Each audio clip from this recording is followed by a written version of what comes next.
आप देख रहे हैं देश का सबसे भरोसेमंद चैनल ईएन डेली नेशनल। नमस्कार दोस्तों, आप देख रहे हैं देश का सबसे भरोसेमंद channel EN daily national. Gorakhpur से आए एक प्रेरणादायक खबर ने हर किसी का दिल जीत लिया है। एक साधारण चाय समोसा विक्रेता के दोनों बच्चों ने नीट परीक्षा में शानदार सफलता हासिल कर यह साबित कर दिया कि मेहनत और लगन के आगे आर्थिक कठिनाइयां भी छोटी पड़ जाती हैं। आइए जानते हैं पूरी कहानी।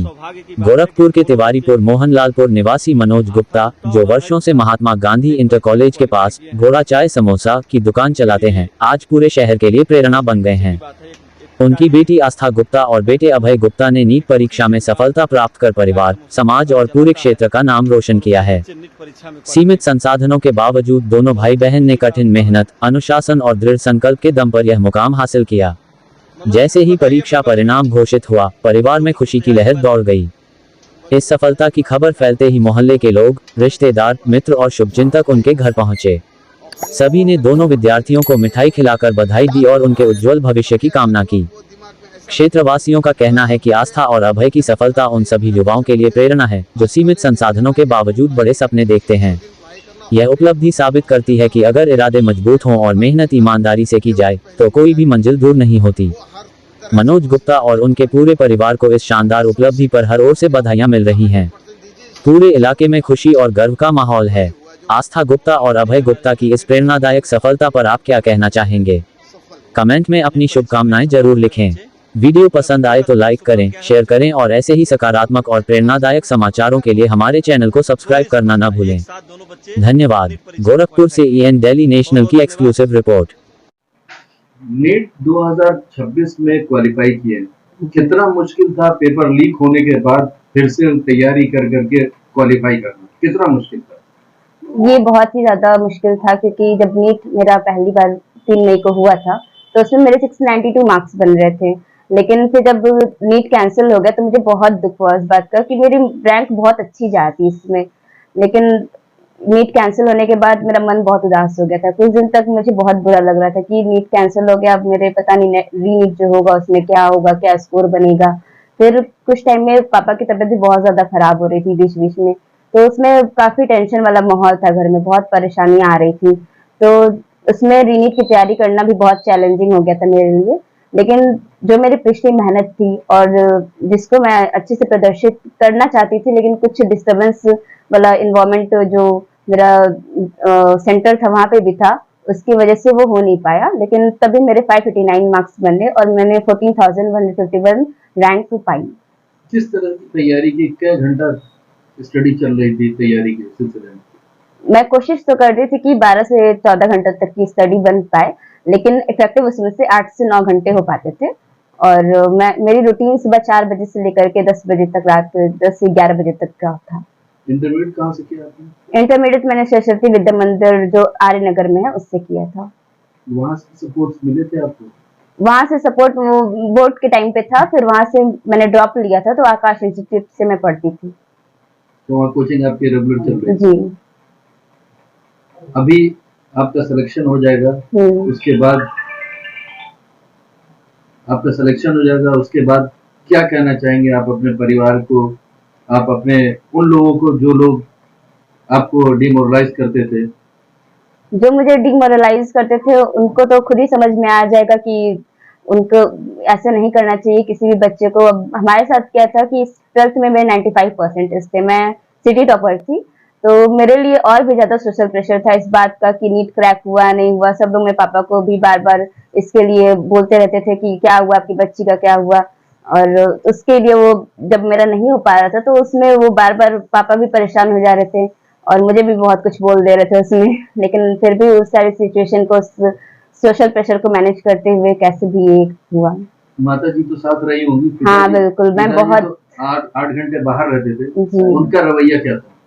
पापा तो मतलब वो जब से उनकी तबीयत खराब हुई तो बहुत ज्यादा वो बोलते नहीं थे, बहुत ज्यादा परेशान ही रहते थे हमेशा कि पता नहीं आगे क्या होगा क्या नहीं होगा, मैं पैसे कहाँ से लेके आऊँ, अब अगर ये नहीं होता है तो मैं आगे क्या पढ़ाऊँ। बहुत सारी टेंशन थी घर में।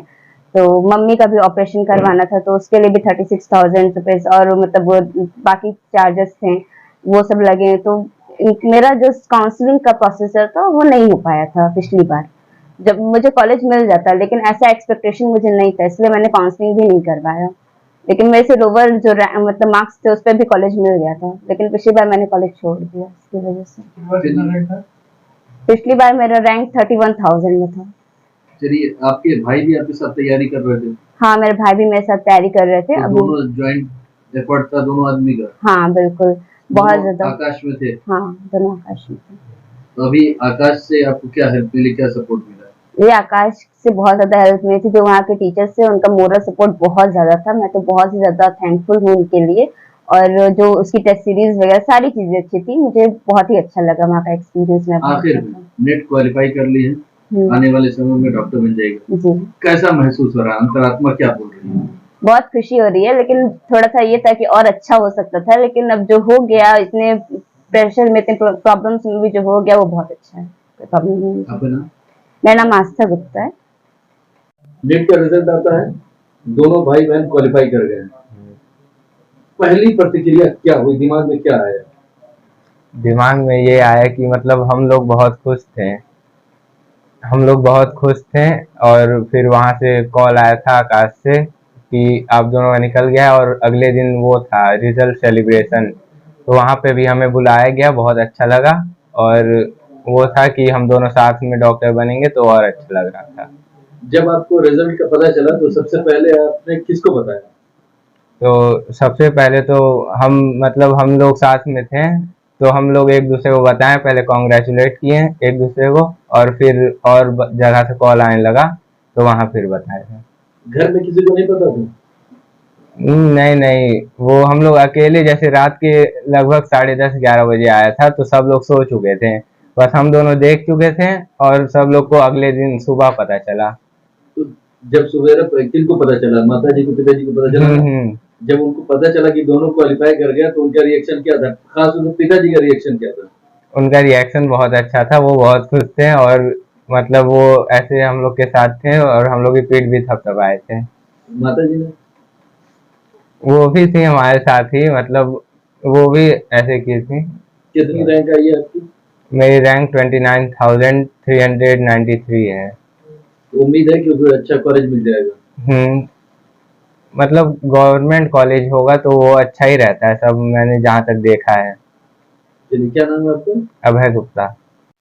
दोनों बच्चों का सिलेक्शन हो गया, दोनों डॉक्टर बन गया, कैसा लग रहा है? बहुत खुशी हो रही है मुझे।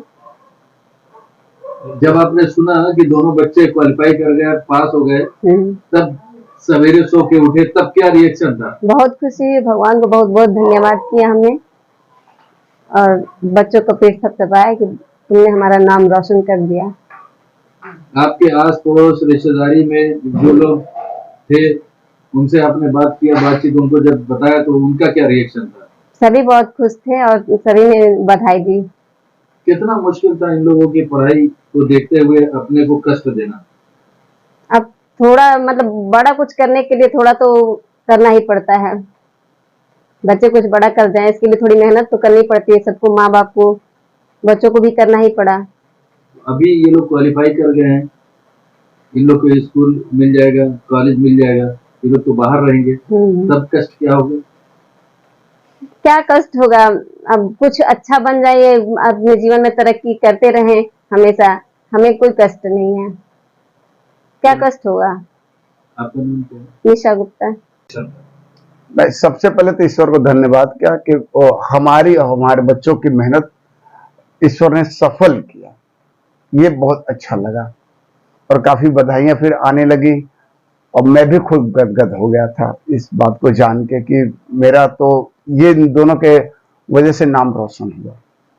कभी आपको ऐसा लगा कि जो आपका व्यवसाय है, अगर बच्चे क्वालिफाई नहीं कर पाते या पढ़ नहीं पाते तो उसी को आगे बढ़ाते?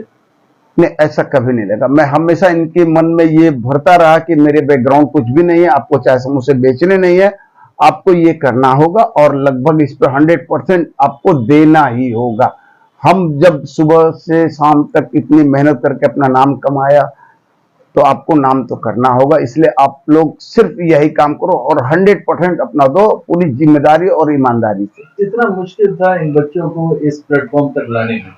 ये तो पूरे जीवन का संघर्ष ही बताएगा कि मतलब अगर जो माँ बाप, माता जी गृहिणी होने के नाते इनको एकदम बैठाए रखते, तुम पढ़ो, हम तुमको पानी देंगे, हम तुमको खाना देंगे, उनको उठने नहीं दे रहे थे, इनको अपना कोई काम करने। जबकि अन्य रिश्तेदार भी कहते थे कि तुम्हार बचवा जो बा खाली बस पढ़बे करेला, तुम कुछ काम नहीं कर, तो कहीं जा नहीं पाती हो। तो उनको भी बुरा लगता था कि किसी फंक्शन में जाना तो था, पर हमको जल्दी आना था क्योंकि उनको खाना भी देना, और मेरे 3 छोटे भाई हैं, उनका भी एक जॉइंट फैमिली है, तो सबका ध्यान देना होता, फिर बच्चों का ज्यादा ध्यान देना होता। तो इससे माता का बहुत बड़ा रोल होता है कि बच्चों को बैठाए रखना, उनको मोटिवेट करता दिन भर। मैं तो बाहर ही रहता हूँ, मुझे तो पता नहीं है, पर इनका बहुत ज्यादा रोल रहा कि बच्चे अच्छे से पढ़ें और एक शांत माहौल में पढ़ें, पूरे आइसोलेट कमरे को करके पढ़ें। आपका जो व्यवसाय है उसमें जो आपके 2, 4, 10, 50 लोग आपके जानने वाले होंगे, जब उस क्षेत्र में ये खबर लगी तो क्या रिएक्शन था बाकी लोगों का? तो सबसे पहले तो कॉलेज के टीचर्स लोग मुझे बधाई देने लगे, अरे यार तुम तो हमारे लोगों के बच्चे, तो हम लोग इतना फैसिलिटी देते हैं, सारी टूल्स देते हैं, वो लोग कुछ भी नहीं कर पाए, तुम एक छोटा सा व्यवसाय करके, एक वो 2-4 लोग घर पे भी आए हैं, वो देखिए एक ही कमरे में कैसे तुम इतना कर ले गए।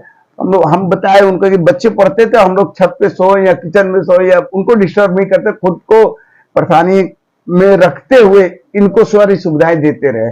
अगर जो ये 9 बजे रात में कहे कि हमको पापा ये कॉपी चाहिए, ये पेन चाहिए, तो मैं ये कोशिश करता दुकान से थका हार आने की बाद भी मैं इनका कार्य करता रहा, और इनको कभी भी ये आभास नहीं होने दिया कि पैसे की कमी है, कि किसी चीज की कमी का कोई आभास नहीं हो दिया, और इनके साथ हमेशा खड़ा रहा। चलिए, आप कुछ बोलें? मनोज कुमार गुप्ता है।